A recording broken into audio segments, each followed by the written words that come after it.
Pirates have peg legs. I have a bionic hand. Someone has to make the pirate legs and Nikki's hands. So tonight we're going to talk about how that happens. Welcome to Loud and Proud, a show where we discuss important topics in the disability community. As always, thanks to Public House Media for providing us with a platform to have this show. I'm your host, Nicole Kelly. I myself as you saw, was born with one hand, and I've spent the past few years of my life traveling and speaking at schools and universities across the country on the topic of disability. Do you live with a disability? If so, hello and welcome to a place where you can connect with experts in our community, find thought leaders who are making changes and speaking out. If this show resonates with you, please drop a line in the comments below. It can be while we are live here tonight, or it can be after the show ends. I promise I will be checking in on those. Feel free to share if anything tonight that I say or my guest says resonates with you. The goal of this show is to educate, and the more people who watch, the more people we can educate through the art of conversation. So now that I've gotten through all of my boring stuff, I would love to get on to the highlight of my show. Tonight we have with us Mr. David Rotter. David is an American board certified and Illinois licensed prosthetist, orthotist with over 20 years of expertise. His home office is here in Chicago with me, and yep, you guessed it, he is my prosthetist. Welcome to the show, Mr. David Rotter. Thank you for joining us. Miss Nicole Kelly, it is a pleasure to be here, and thank you for that introduction. And it was far from boring. That was not boring. As always, I have to be excited. So can you tell us first where you are, because I have the ability to interview people literally all over the world. And can you tell us how you found your way into making prosthetics? Okay. Well, I am in the very fine city of Chicago with you. We have beautiful, fluffy snowflakes this evening. So winter is upon us. But I didn't always live in Chicago. I actually was born in New York City. And so I hope this isn't boring as I kind of take you through the odyssey that got me to where I am today. So as a kid, I loved to tinker, and I probably played with Legos, far longer than anyone as an adult should ever admit.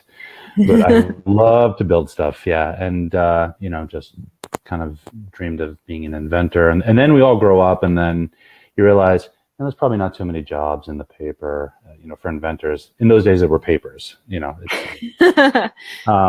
So, when I went through college, I went through like a practical phase where I thought like, okay, I need to have a practical degree, which was not a good decision. So all of you sitting out there who are thinking, I don't really know what I want to do, kind of with my life, I think follow your passions, and ultimately your passions will lead you in the right direction. So I got a business degree, which was such a waste of time for me because it's like anathema to what how I focus my life. And then after I was done with college, I really hit that moment where I was like, well, what am I going to do? So I kind of got back to what I love, which is building and creating. And also, I've always had a passion rather for helping people. I volunteered a lot as a kid. So I was like, I want to either do something that's focused on helping people. And I thought about going to medical school. Or something with design, and I thought about architecture and engineering and industrial design. And then someone very serendipitously said, oh, you should look into prosthetics and orthotics. Now, that was many years ago, before it was, kind of out in the open the way it is today, before Oscar Pistorius was in the Olympics, prior to his personal issues, and, before all of that, so I didn't know what it was. I said, what is that? And so I went to a local lab, and I walked in, and I would say it took about 10 minutes. I was just like, you have got to be kidding with me. Like this, you do this? Like you can do this for a living? And that was way back in 1992. And here we are in 2018, and we're having this conversation on the computer. So here we go. We've made it all that time. Yeah, that's right.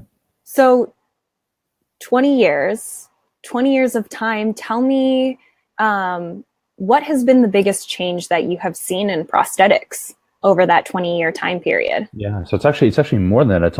It's basically almost 25 years, and there's been dramatic change. So let's start with just the technology itself. Yeah. So when I first started, every prosthetist knew the number of feet that were available on the market. There was a very limited choice.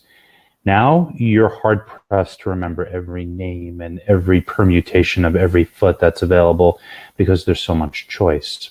So sorry to stop you, but you're talking about the actual design of a foot, correct? Yes. Like Yeah. the literal base of a person's prosthetic. Correct. So we'll start in the lower limb and we'll kind of work our way up. Sure. So at that time, the most popular foot was made of wood and rubber. So that was the standard. And these days, I mean, so if anyone listening to this is a lower limb amputee, they look down at their prosthesis and that's a carbon fiber foot. I mean, that was not the standard, but it is now. So there's been dramatic change in material science, just the materials that are available to make prosthetic components, and also the prosthetic interface, the sockets. So all of that has really changed a lot in that 25-year span. More materials, more comfortable materials, different choices of all kinds of liners. There's really a very robust toolbox for the prosthetist to work from these days, and that wasn't always the case. It was more limited, I think, when I first started. The other thing that when I first started was there really was an emphasis on the cosmetic appeal of the prosthesis. People more often wanted the design to look quote unquote lifelike and nondescript. And I would say that, especially in the United States, not in all parts of the world, but especially in the United States, that's done a 180 where, the younger generation of amputees is just like your tagline, loud and proud. I mean, there's no, it's about showing off the technology and about, the cool white arm or the cool black carbon fiber leg. That wasn't always the case, and I'm particularly happy to see that change, because what it ultimately means is it's a greater self-acceptance, and as a society we are more accepting. So Yeah, good. Yay. I guess there's a point for my generation that usually is not getting too many points. I'm wondering, how are you able to keep up with the advances and the changes that are happening?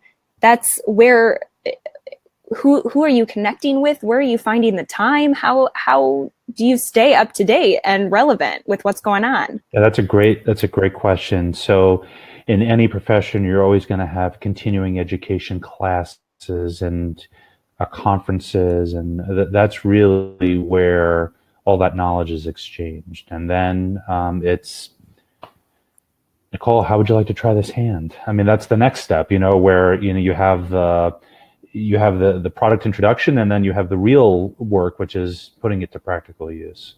So all of that kind of manifests into a good working knowledge of the choices available. Hopefully the right choices. The right choices. Yeah, that's fair. I'm wondering if you can explain for somebody who has never walked into an office such as yours, can you explain what your office looks like? Because it's my favorite. It's so cool. It's so cool. So the best part about my office is you just come in and we're all hanging out together. So not every prosthetic office is like this, but I just love for everyone you guys are the best. Much appreciated, but we love it to be communal. So you're seeing what's going on. It's kind of like going to a restaurant and you're like, oh, look, the chef's, like making my dish. Kind of along those lines. I especially want people to be a part of the process of what's being made for them. It's an expression of them, and I want that device to say that, and that can only be possible if the recipient is a part of the process. So yeah, that's what hanging out at our lab means as we're making these devices. It's super cool. It's, the tool bench, it's the 3D printer. There's what do you guys call the room where you actually are filling and making my socket? You actually have to go in, and yeah, it's such a fun workspace. It's so creative. It is. Yeah. So if you incredible. if you enjoyed kindergarten, you'd love it. It's, we have our sandbox and we fill our cast with plaster. Now, speaking of your generation, maybe if this conversation happens in 15 years or 20 years, they'll be like, plaster, what are you talking about? It's all done on computers. I don't know if that's going to be the case, but I mean, we're certainly working towards that. But for now, it's still plaster bandages and plaster molds and all kinds of, grinders and kind of fun equipment. I'm going to ask this particularly what am I trying to say? I'm asking this in a way that's particularly about hands, but please, if it's feet, please answer it in that way. What is the biggest challenge that you consistently see for a user when they come in to be fit for an everyday prosthetic? In my case, hand. So that's an awesome question. And the biggest challenge is expectation. Because every person's circumstance is going to be a little bit different. Every person's desire is going to be a little bit different. And there are preconceived notions that everyone kind of comes in with. There's tons of information. I mean, we're all privy to the internet. So each and every one of us can get on the internet and really research well the choices that are available. Now, then you kind of parlay the information that you've seen on the internet and you come into the office and you say, well, I want this hand, and this hand looks really awesome, and I want this. For me, it's to first fully understand what the expectation is, what you're looking for, and then to hopefully guide the result from there. So it's not necessarily the technology, it's not necessarily the component choice, it's understanding the person the best that I can to guide us to what will be, the ultimate, device that you're walking out the door with that's going to give you the result that you're looking for. And it's different for everyone else. For you, it's this cool mechanized hand. For someone else, it could be a lifelike silicone restoration. For someone else, it could be an active. There you go. For someone else, it can be, and we can talk about that also if you'd like. And for someone else, it could be an activity-specific device that helps them play golf, or play a guitar. So I think for me that is the ultimate challenge. Is probably the right word, but the ultimate goal, I would say, is to understand what the person's expectations are. And that's universal. I mean, that goes for a lower limb as well. Sure. I know before we went live here on the program, we were talking about kind of the trends that you've been seeing recently. Can you kind of talk about what you've seen people coming in and requesting, and what does that mean? Sure. So if someone has done their research, they might come to me and say, I want that hand, because that hand looks the coolest. And, it's like the videos online are the best, so I want that hand. And I'll say, okay, great. So let's take a look at that hand and let's get it out and let's see how it works. And then we go from that to, and why do you want this hand? It's, like what's the goal? I want to lift 50-pound cinder blocks. Well, maybe that hand might not work for you. There is something that you can use to pick up 50-pound cinder blocks.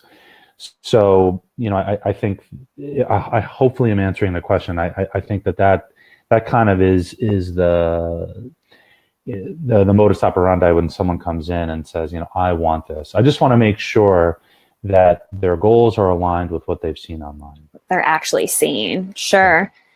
That's exactly what I meant. I actually have Blair sent me a message. I made an announcement in my Friday's newsletter that you were coming on the show, and he sent me an email and how excited he was that you were coming on the show. So I said, what question should I ask him? Do you have one? Do you have a curveball for me? And it's not a curveball question, but he has a really good question that I would love to ask you. So directly from Blair, and for those of you who watched the first episode, Blair is actually the owner of Coapt, which is the device inside of my prosthetic. Blair was wondering, what do you think future prosthetic labs will look like? And how do you think a patient and the prosthetist will interact moving forward? That is an awesome question. First of all, yeah, good job, Blair. shout out to my man Blair Locke, a wonderful Canadian, polite gentleman of a guy. He is a gentleman, and a heck of a smart guy as well. So that's an awesome question. So we can kind of dream together, and let's take where technology is going and maybe use that as a guide. Sure. So you are wearing the state of the art in as far as how to control an electric prosthesis. Yeah. You have EMG control, which has been around for a very long time, but you have really the newest, most refined version of that in what's called pattern recognition. And you and Blair, I'm sure, talked about that in your episode. So what's next beyond that? Well, we now have actually implantable electrodes. So instead of having domes that sit on the top of your skin, it is absolutely foreseeable in the not too distant future that you might go in for an outpatient procedure and have a little capsule injected into your muscle. And now there is something that's being read direct from the source. So what? Yes. And there, that's actually happening right now. There are FDA trials at Walter Reed, and there are people that are actually using this technology now. I believe Blair has a partnership with a group. I don't want to get the group wrong. I think it's Purdue, but I don't want to get the group wrong. But they have a partnership to develop something awesome. with Collapse Technology. So I think what does this person look like when you walk in? Well, maybe we have some type of post-operative either X-ray or MRI where we see where these implantable electrodes are, and we now have greater communication with the surgeon that's done that, and this becomes kind of a joint collaboration to take that technology and now put it to its best use.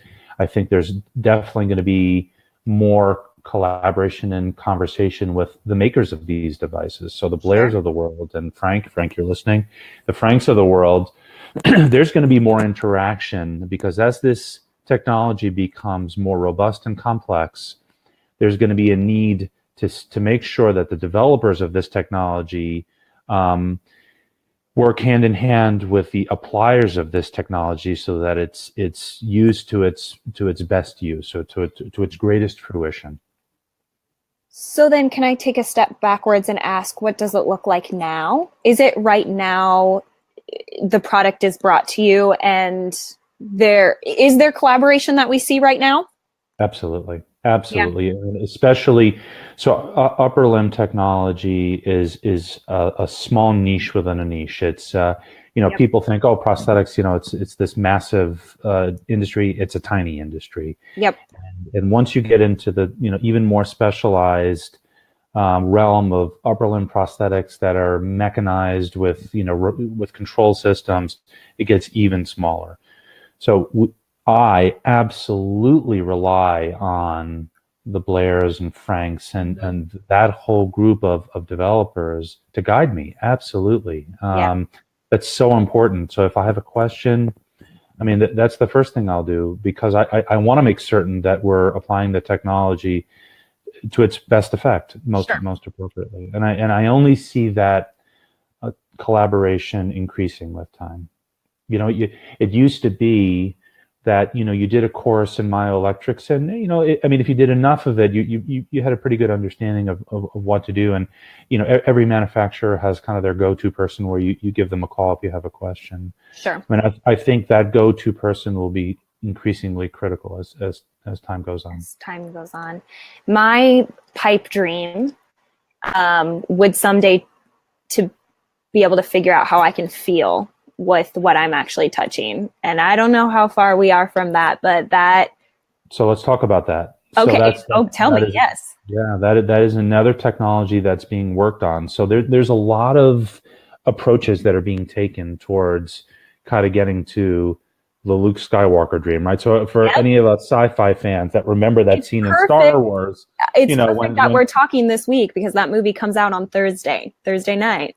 Don't you know that I know that? So I know. I got my tickets. Okay. yes, I will be one of those nerds that will be the first to see it. Yes. All right. So I'm glad. Yeah, Nicole I'm with and I. you. That's good. Yeah. That's Yeah. We should have, man, we should have coordinated and gone together. good. No kidding. And that adorable cat. Who is the Sorry, cat? she won't get out of my All picture. right, there you Anyway, go. continue. Right. So all of us, geeks who, are in this field and, that want to realize the dream of the Luke Skywalker scene, where, he's feeling it when the robot's pressing his fingers. There's a lot of approaches that are being taken to kind of get to that point. And one of them is actually kind of tapping into the peripheral nerves themselves and trying to simulate what those sensations would feel like. So there's actually cuffs that go around the nerve that are being stimulated. And so say your hand has a little sensor at the end of it. And, one day that sensor is equipped to go, and send a little signal to that cuff that's kind of routed into your nervous system that says, touch. Let's stimulate the nerve sensation. So that's actually being worked on right now. Stop. So yeah.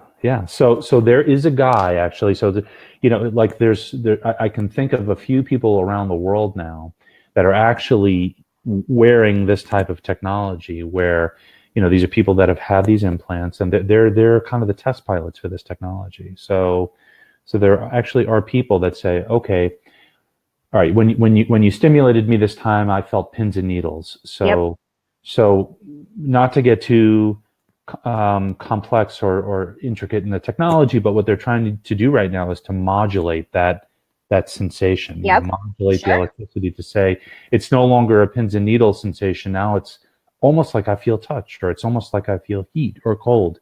And that's how we're kind of going to get to maybe one day when you squeeze something, there will be a sensory feedback system that doesn't annoy you, but actually gives you good information. I cannot wait. I'm so excited to be living in a time where this technology is progressing so quickly. Yeah. And the possibilities of Star Wars and becoming Luke Skywalker are real. Right. What about you becoming like a Jedi Knight? Is that possible as well? Well, you did see my Halloween costume, correct? I don't think I did, but all right, I guess I have to see that. Oh my goodness. I am not kidding you. I dressed up as Luke Skywalker, old man Luke Skywalker. All right, there you go. I did a shot by shot of the final scene where you see him for the first time. And so I broke all copyright laws, and you could see Ray walking up to him, and then it would cut to me and it was my back flowing. And then I turned around and dramatically took off my hood. And right. I went way too far out on how. So I know we're having way too excited. sidebar conversation in our live broadcast over here, but you must send me that. So I will. I'll send it to you now. And for those of you watching, I'll put it in the links below so you can find that. That is awesome. Anyway, I want to be respectful of your time. Thank you so much for joining us. Please remind people where you work. I'm going to put up your email so people can also find you. Go ahead. Yeah, so I work for a company called Scheck and Siress, and so Nicole's putting my email up over there. If you would like to contact me, please feel free to do so. I'm happy to talk to you about anything prosthetically related or anything. We can talk about philosophy. So that is true. Well, smooth playing in the background. Well, jazz. So jazz. If you're in my lab, you're going to hear jazz, no doubt about it. So. Well, and that's the other thing is I would like to formally invite you every Thursday night after work for an hour. There's a group of us who go and get a drink at the Green Mill. So if you ever get off work on a Thursday night, please come join us at the Green Mill. So that is such a twist my arm moment. First of all, the Green Mill is like my absolute favorite spot in Chicago. I know. And you're getting a drink, which... Yes, I've been saying that I owe you one for a million years, because I do. So just to let your audience know that you and I will have like an Andy Cohen type, like we're just going to be like old style, like boozing it up as we do this, broadcast. And can we do it from inside the Green Mill? I'll get permission. I'll work magic and get permission to do that. And we'll sit in the booth. You know what I'm talking about. Yes, I do know what you're talking about. Until then, we have to do that. So, all right, that's awesome. Deal. I pinky promise you through the internet that will happen. Done. Yet again, Right, thank cool. you so much for joining us. I so appreciate your time. There you can find David's email here. Okay, it is up. I thought for a second it wasn't. David's email. Again, thank you to Public House Media for yet again providing this amazing platform. We will see you next week, same time, same place, with who do I have next week? I have David Harrell. He's an amazing actor who does inclusion for the arts in New York City. You're not going to want to miss it. So I will see you next week. Thanks.